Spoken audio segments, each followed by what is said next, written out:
네, 여러분 안녕하세요. 여러분 안녕하세요. 네, 여러분의 루케시오 신부입니다. 안녕하세요. 저는 오스로 프란스코 수사입니다. 네, 여러분 오늘도 이어지는 길은 하나로 통한다 시리즈 동양 철학으로 읽는 성경, 오늘은 제7강 동양 철학의 시중 사상과 성경의 기도에 대해서 알아보도록 하겠습니다. 코일렛 3장 첫째 절에 보면 모든 것에는 때가 있다라는 그런 말씀이 나타납니다.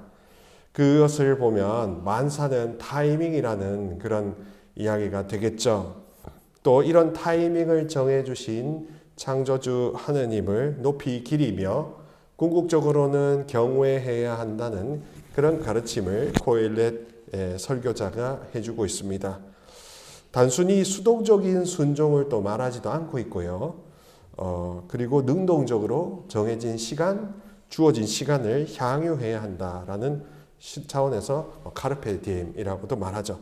자, 이렇게 동양이든 서양이든 시간에 대해서 굉장히 담고 있는 것들이 많고 또 하느님 뜻이 시간 안에 녹아 있다고 합니다.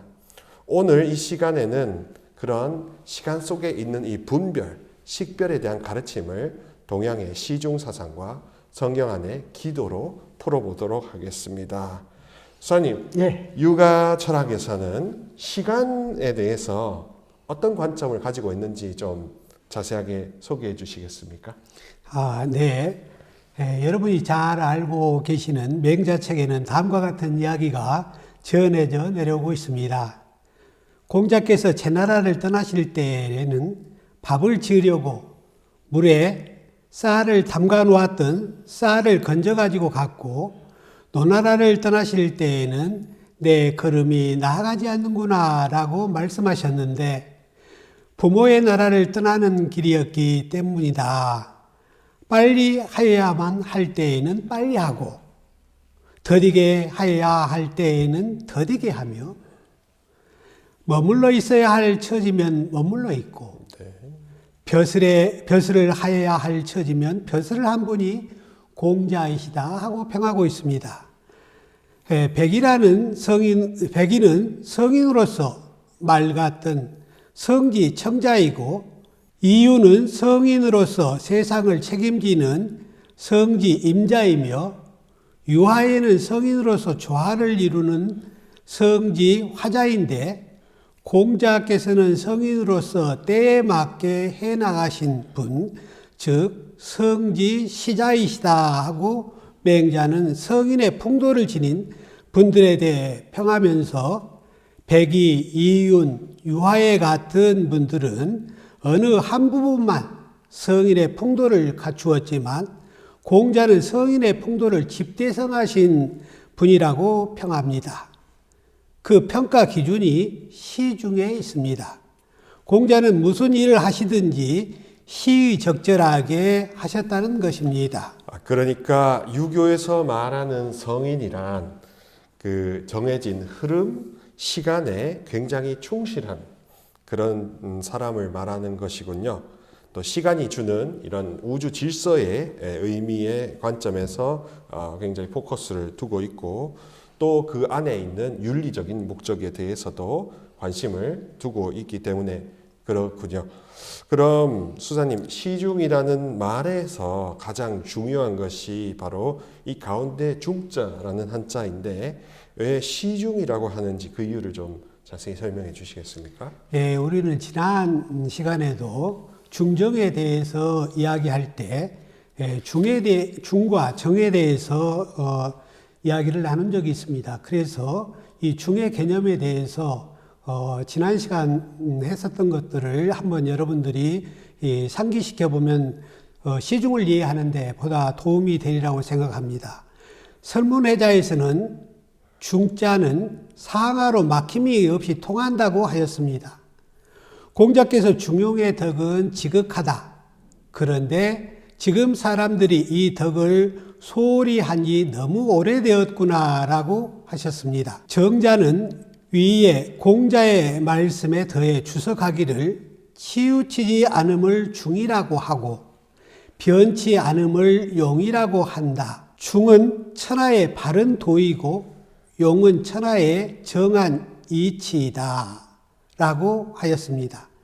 이에 대해 조금 후대 철학자인 주자는 중은 지나침도 못 미침도 없는 과불급이 없는 것이요 용은 평상이다 라고 주석을 하고 있습니다. 다사는 중용의 개념에 대해 정의하면서 중은 편벽되지 않고 치우치지도 않고 지나침도 못 미침도 없는 것이라고 언급하면서 주자의 해석을 그대로 받아들이고 있습니다. 그러나 용자에 대해서만은 경전에 명확한 해석이 없음을 지적하면서 주자가 용을 평상지리로 해석하는 것은 지극한 덕이 될 수 없기 때문에 타당하지 않으며 평상이라는 개념은 불교적 표현이라고 거부합니다. 또한 그러면서 중의 덕을 실현하기 위한 조건으로 항구하게 지키는 그 항상 상자의 의미를 내세워서 용은 항상 또는 경상의 의미를 해석하며 용은 항구 불변의 지속성을 지닌다고 강조합니다. 부연해서 말씀드리자면 주자가 용의 개념을 평상이라 해석한 것에 대해 불교적 표현이라고 비판한 것은 아마도 선불교에서 말씀하는 평상의 도이다, 평상심시도라는 그 한 말에 평상이라는 단어를 떠올리셨던 것 같습니다. 여기에 철학적인 용어들이 등장하기 때문에 시청하시는 여러분들이 듣기에 따라서는 조금 난해하게 들릴 수도 있겠지요. 조금 쉽게 이야기하면 도덕 정감론이 되겠습니다. 주자는 중용장구에서 중은 편벽되지 않고 치우치지도 아니하며 지나침도 또한 못 미침도 없는 것이다 라고 하여 불편불이라는 말을 앞에 덧붙이고 있습니다. 주자가 중을 불편불이로만 해석하지 않고 무과불급과 병렬해서 해석한 것은 정감의 척도가 되는 중이 사람의 감정이 발동하기 전인 미발의 상태와 감정이 발동한 후에 이발의 상태를 분리해서 설명하고 있기 때문입니다. 여기서 주자는 감정이 발동하기 전인 미발의 중과 감정이 발동한 후인 이발의 중을 모두 포함한다고 보았습니다. 따라서 감정이 편벽되지 않고 치우치지도 않는 불편불이한 마음의 본체로서 기쁘고 화내고 슬퍼하고 즐거워하는 희노애락의 감정이 아직 발동하지 않는 미발의 상태, 즉 하늘이 인간에게 부여한 천명의 성이 온전히 보존되어 마음이 고요한 상태를 말합니다. 그리고 지나침도 못 미침도 없는 무과불급은 마음의 작용을 말한 것으로 기쁘고 화내고 슬퍼하고 즐거워하는 희노애락의 감정이 이미 발동한 이발의 상태를 말합니다.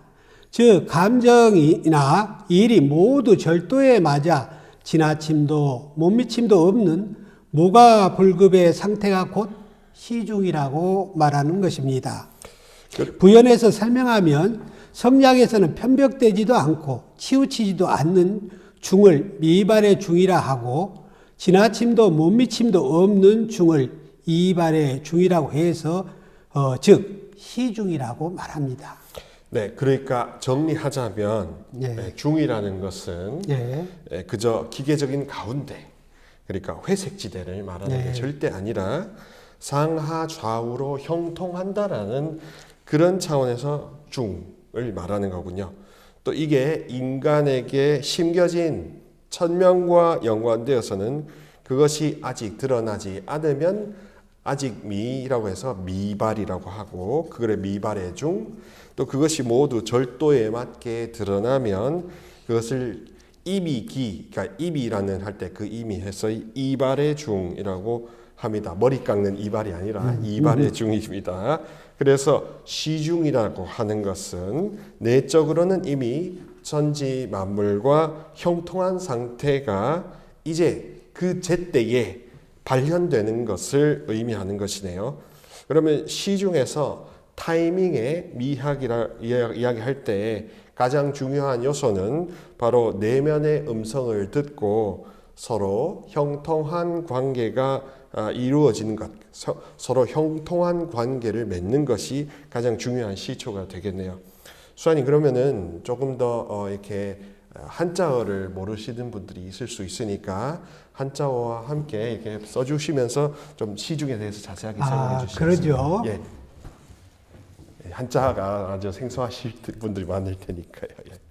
네, 시중. 예.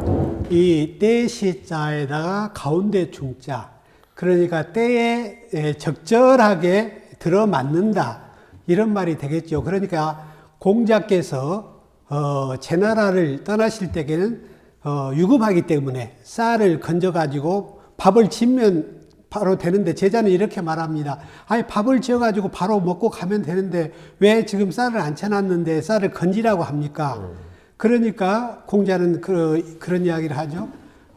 우리가 이거 밥을 지어 먹는 동안에 화를 당한다는 거예요. 그렇게 위급한 상황이에요. 근데 공자는 노나라 사람인데 부모의 고향인 노나라를 떠날 때, 부모의 고향이자 자기의 고향인 자기의 나라인 노나라를 떠날 때에는 발길이 안 떨어진다, 이렇게 말씀을 하셨죠. 그건 뭐냐, 때에, 항상 때에 맞는 거예요. 그래서 우리가 서 있어야 될 때는 서 있고, 또 앉아 있어야 될 때는 앉아 있고, 빨리 가야 될 때는 빨리 가고, 느리게 가야 될 때는 느리게 가고, 나아감과 물러감의 그 출처가 분명하게 될 때 일을 그르치지 않고 딱 그 일에, 그 사건에 딱 들어맞는다고 할 때의 그 시중입니다. 그러니까 이 중이 있는데, 이발의 중과 미발의 중이 있죠. 이게 발전할 때 그 발자죠. 미발. 미발을 아직 그 희노애락 약자예요. 예. 제가 이 미발을 먼저 써야 되는데, 네. 아직 우리의 감정이 네. 발동하지 않은 상태를 미발의 상태라고 그래요. 그러니까 기쁘고 즐겁고 성내고 슬퍼하고 이런 우리의 그 네 가지 감정들이 올라오기 전에, 우리의 감정이 올라오기 전에, 발산하기 전의 상태를 미발이라고 하고, 감정이 드러나가지고 화가 날 때 화를 내고, 슬퍼할 때 슬퍼하고, 이런 감정, 네 가지 감정이 이미 우리 안에서 이게 발출될 때를 우리는 이발이라고, 이미 발출되었다는 뜻에서 이발이라고 합니다. 그래서 이발의 중과 미발의 중, 미발의 중, 이발의 중, 이렇게 이야기를 하는데, 그것이 이미 감정이 올라왔는데도 그것이 딱 절도에 맞게, 화내야 될 때 화내고, 꼭 우리가 그리스도 신자라고 해서 화를 나는 참아야지, 이런 것이 아닙니다. 예수님도 성전에 더럽힌 그 장사치들 앞에서는 길이길이 그 화를 내시잖아요. 그러니까 화를 내야 될 때는 화를 내고, 또 감정에 충실한 것이죠. 그래서 슬퍼할 때는 슬퍼하고, 예를 들어서 이러는 것이죠. 어떤 분이 굉장히 돌아가셔가지고 아픔이 많은데 그 앞에서 눈물을 흘릴지 모른다. 그리고 어떤 분이 출세를 해가지고 아주 좋은 일이 일어났는데 그것을 보고 기뻐할 줄 모른다. 그런다고 하면 우리가 희노애락의 감정에 이렇게 충실하지도 못한 것일 뿐만 아니라 우리가 그 마음이 사막화되었기 때문에 그 감정이 살아나지 않는 것입니다. 그래서 우리가 기도하고 수도하고 하는 것들, 피정을 하고 하는 것들이 다 우리의 감정을 그 정화된 감정, 순화된 감정으로서 우리가 살아가기 위한 어떤 방편이 아닌가, 그런 생각을 합니다. 그래서 여러분들이 미발의 중과 이발의 중을 여러분들이 그 개념을 가지고 들으시면 이해가 좀 sol하지 않을까 이런 생각을 합니다. 네, 그러니까 이게 굉장히 지적절하고 적중하고 형통하고 또 나섬과 물러섬 그리고 시작과 끝 이런 것들을 아주 질서 있게 하는 것이 시중이 되겠네요. 그러면은 시중에서 조금 더 부연 설명을 좀 더 해주시면 감사하겠습니다. 그러죠. 시중의 사전적 의미는 때에 적중하다. 그때의 사정에 잘 들어맞는다는 내용을 담고 있습니다. 중용에서 군자가 중용대로 행하는 것은 군자이면서 때에 맞게 중을 행하는 것이고 소인이 중용과 반대되게 하는 것은 소인이면서 꺼리고 두려워하는 것이 없이 행하는 것이다 라고 말하고 있습니다. 유가철학에서 시중이라는 개념은 인간을 철저히 시간 속에서 파악하고 있음을 알 수 있습니다. 이러한 경향은 유가의 선진 철학에서부터 유가 철학 전반에 걸쳐 나타나고 있다고 하겠습니다. 유가 철학의 시간은 창조적 시간인 동시에 생명적 시간입니다. 창조 없이 시간을 생각할 수 없기 때문이죠. 시간의 직선성과 순환성은 서로 충돌하지 않습니다. 지속의 직선적인 배열이 아니라 만물이 착종하는 얽힘의 관계이기 때문에 그렇습니다. 시간이란 끊임없이 시온으로 거슬러 올라가고 또한 끊임없이 마지막을 되돌리는 원시 반종을 말합니다. 제가 한자를 써보겠습니다. 글자가 좀 희미해서 잘 안 보이실 수도 있겠습니다. 근원으로 처음 시자죠. 근원 원자에다 원시 처음을 회복하고 되돌린다. 이런 뜻이 종으로 되돌린다. 이런 뜻이죠. 그러니까 금방 제가 말씀을 드렸는데 그러니까 이런 말이에요. 시간이란 끊임없이 처음 그 시원으로 거슬러 올라가고 또한 끊임없이 이 마지막 이 종을 되돌리는 그 원시 반종을 말하는 것입니다. 주자는 중용장구에서 시중의 개념에 대해 해석하면서 때에 따라 중에 처한다고 해서 수시처중이라고 했습니다. 이에 대해 타사는 시중이란 도가 잠시도 떠날 수 없는 것이다. 군자는 개신하고 공구해서 신독의 노력을 변함없이 행하니 마음에 머물면 중정하지 않음이 없고 일에 머물면 화평하지 않음이 없어서 때에 따라 중을 얻고 중하지 않을 때가 없다고 해서 때에 따라 중에 머무는 것이 아니라 마음에 머물러서 중하지 않음이 없는 것으로 해석을 하였습니다. 타사는 주자가 시중을 때에 따라 중에 머무는 것이라 한 해석을 거부했던 반면 구체적인 상황 속에서 확보되는 시중의 중을 강조하였던 것입니다. 네, 그러니까 언제나 하늘의 부르심과 가르침에 귀를 기울이고 그것을 듣고자 하는 그 마음 상태, 형통하려고 하는 그런 노력이 궁극적으로 시중으로 표현된다는 것이로군요. 자, 행위라는 결과를 눈여겨보면서 때에 따라 적중하거나 때에 따라 적중하지 않는다는 그런 차원보다 다산 선생님의 그 말씀처럼 끊임없이 하늘의 법칙을 알아듣고 그대로 행하려고 하다 보니 자연스럽게 드러나는 것이 시적절한 시중이라고 할 수 있습니다. 그런 차원에서 성경의 기도도 바로 시중과 연관되어 있다고 저는 보았습니다. 이렇게 생각하면 될 것 같습니다. 성경에서 말하는 기도의 기본 개념은 이렇습니다. 우리의 삶과 관련해서 하느님께 호소하다, 요청하다, 청원하다, 도움을 구하다, 찬미하다, 감사하다, 추구하다 등의 동사가 기도하다와 연관되는 동사들입니다. 전례뿐만이 아니라 삶 전반에서 하느님의 가르침과 도움을 우리가 알아듣고자 하느님께 도움을 청하고자 이렇게 바치고 외치는 기도가 그런 행위가 되는 거죠. 그리고 성경에서 나타나는 기도의 이 구조 안에서는 가장 중요한 게 시중처럼 법칙을 알아듣는 겁니다. 다시 말해 기도 안에 있는 계시적인 성격을 가진다는 것을 우리가 깨우쳐야 됩니다. 계시가 무엇입니까? 하느님만이 아시는 최고의 비밀을 우리에게 알려주셔서 우리가 깨닫게 되는 것이 계시입니다. 하느님만이 아시는 비밀, 그게 계시인데 그리스어로 아포칼리십스라고 해서 아포칼립시스, 묵시, 계시하고 해서 감추어진 것을 드러내다, 벗겨내다라는 그런 뜻이 있습니다. 그래서 하느님에 대한 것으로부터 시작해서 이제 하느님에 대한 것에서 넘어서서 하느님 자신을 드러내십니다. 기도를 통해 하느님이 우리 삶에 나타나시는 그 가운데 우리가 그분이 누구신지를 아는 게 기도가 됩니다.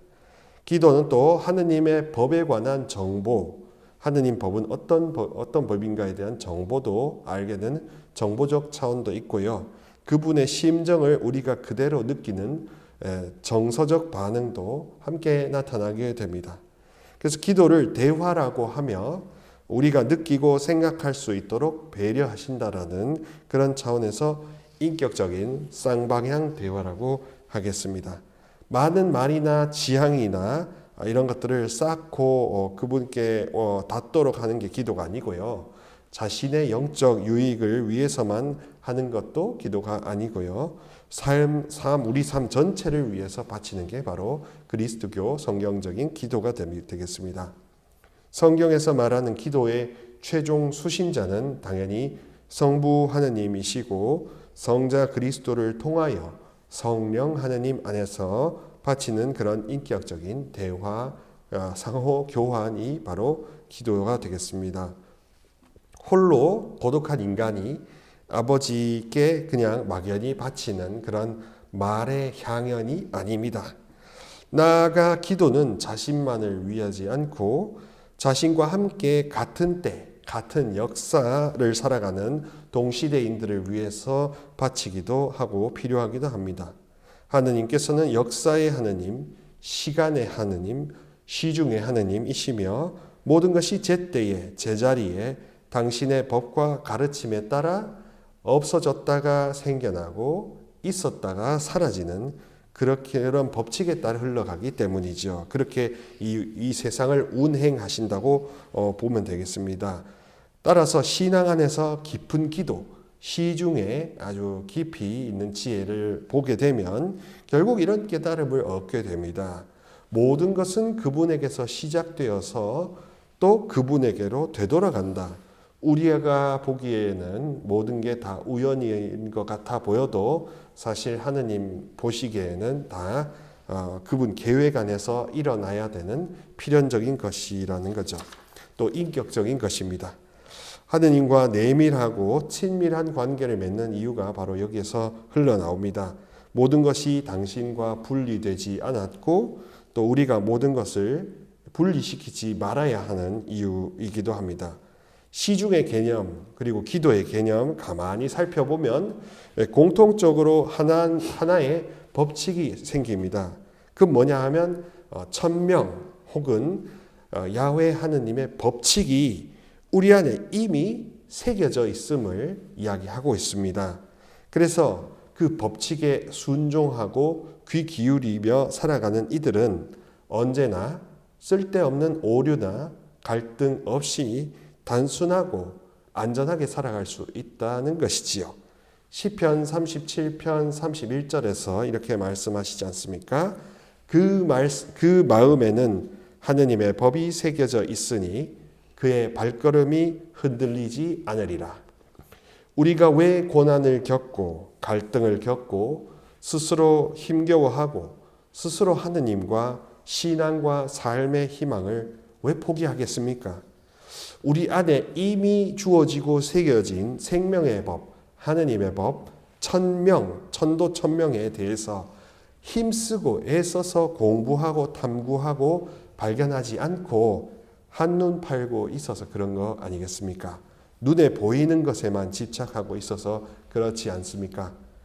이제는 기계적 중립, 그냥 회색 지대에 머무는 그런 신앙인, 그런 사람이 될 것이 아니라 진정 시중과 기도를 통해서 내 안에 이미 새겨 넣으신 하느님의 법의 음성, 가르침, 부르심, 동양의 천도천명을 우리가 느끼고 알고 깨달아야 합니다.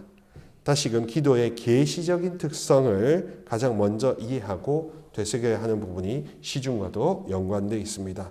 문제를 이제 피하려고만 할 것이 아니라 문제가 왜 생기는지 근원적 처방의 차원에서 시중 사상과 성경의 기도에 대해서 더 깊이 깨달아야 할 필요가 있습니다. 예, 그렇죠. 그 뿌리를 알아야 우리가 참으로 지혜로운 현인이 될 수 있습니다. 오늘날의 사회 상황을 보면 더욱 그럴 필요가 큽니다.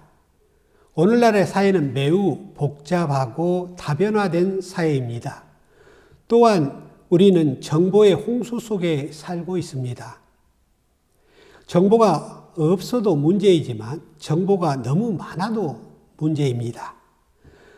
정보가 너무 많으면 어느 정보가 올바른 정보인지 식별해내기가 매우 어렵습니다.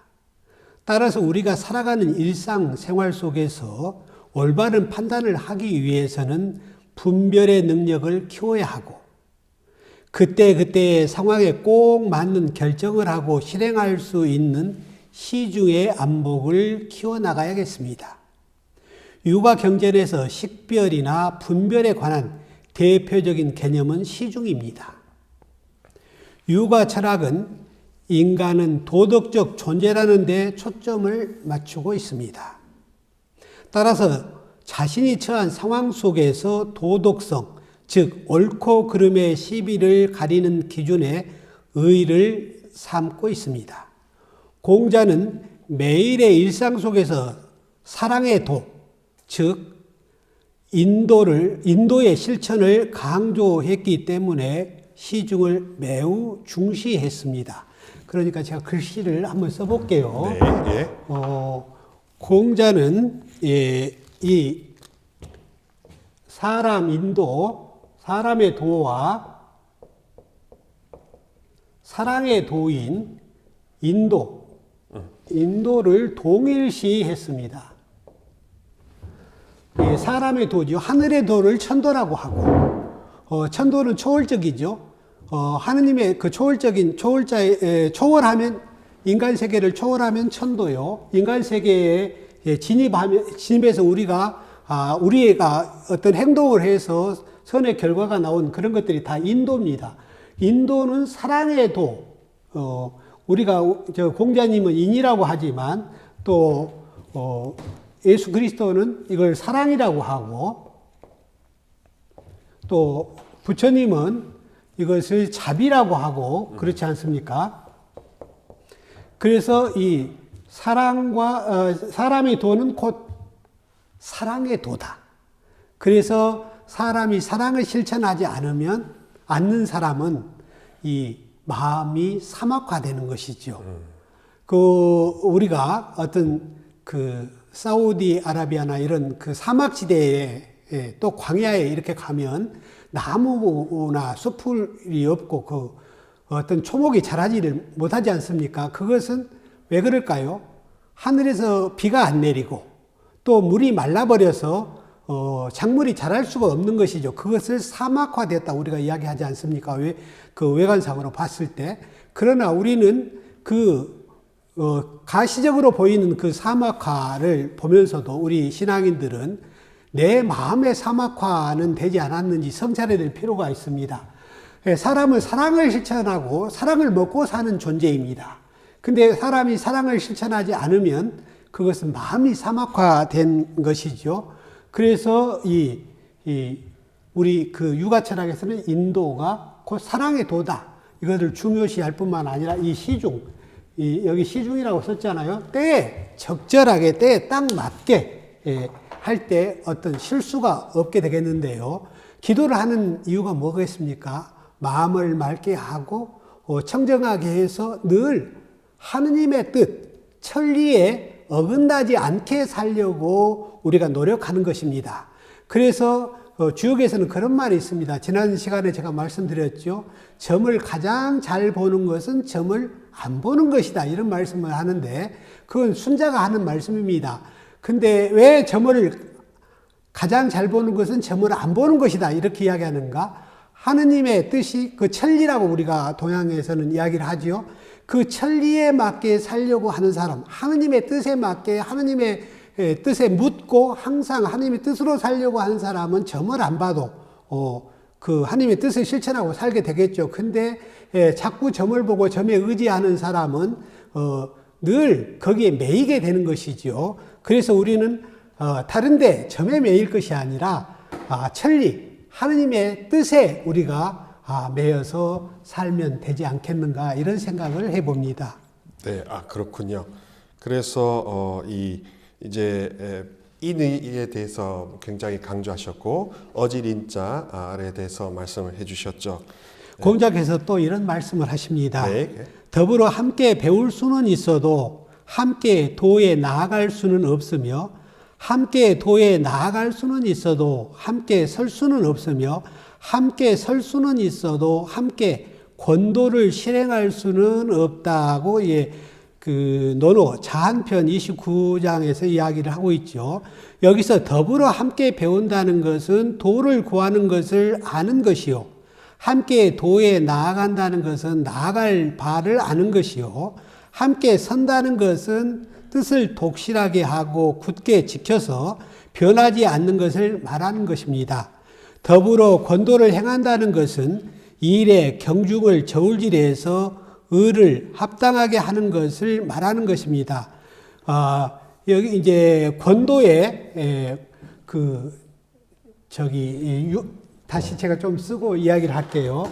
육아 철학에서는 이 권도와 상도와 권도가 있어요. 이 항상 상자, 아까 상이라는 것이 많이 나왔죠. 이 상도와 권도가 있는데 우리가 어떤 일을 행할 때 판단을 해야 되잖아요. 어떤 결정을 해야 될 때에 항상 이게 상도를 쓰지만 부득이한 사정, 시대 상황윤리라고 할까요? 그 상황윤리라고 하면 맞겠습니다. 상황윤리에서는 그때 그 상황에 맞게 할 때는 권도를 쓰는데요. 이 권도라는 것은 저울 때 권자죠. 그래서 한쪽에는 저울을 이렇게 추를 달면 한쪽에 추가 있고 한쪽에 물건이 있죠.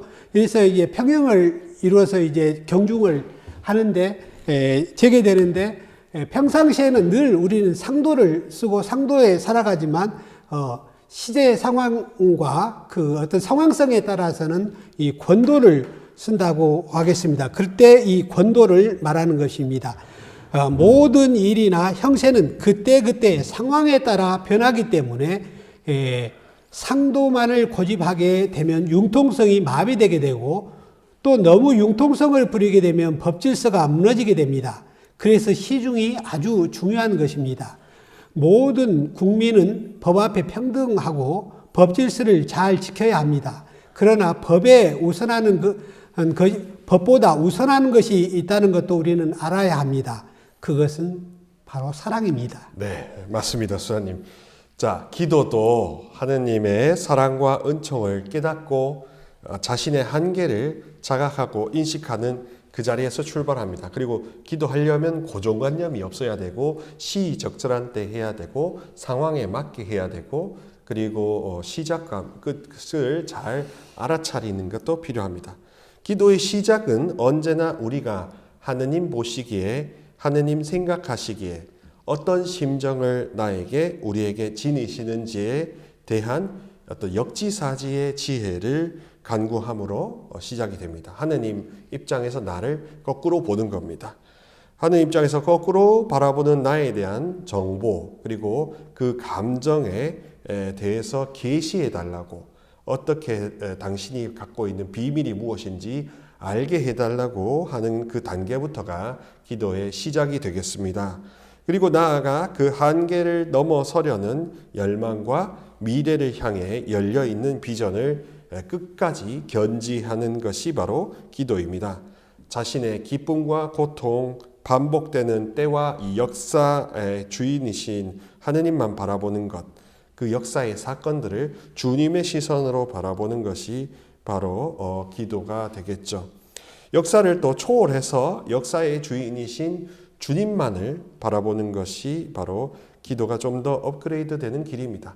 시중을 통해서 사건만을 볼 것이 아니라 천도천명 하늘의 이치인 천리를 보는 것이 더 궁극적인 목적이라고 할 수 있습니다.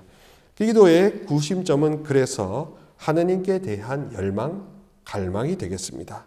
기도는 그렇게 역사 속에서 살아가는 그렇게 그를 살아갈 수밖에 없는 인간이라는 존재임을 드러내는 자기 표현이고 하느님을 만나고자 하는 열망을 표현하는 것입니다.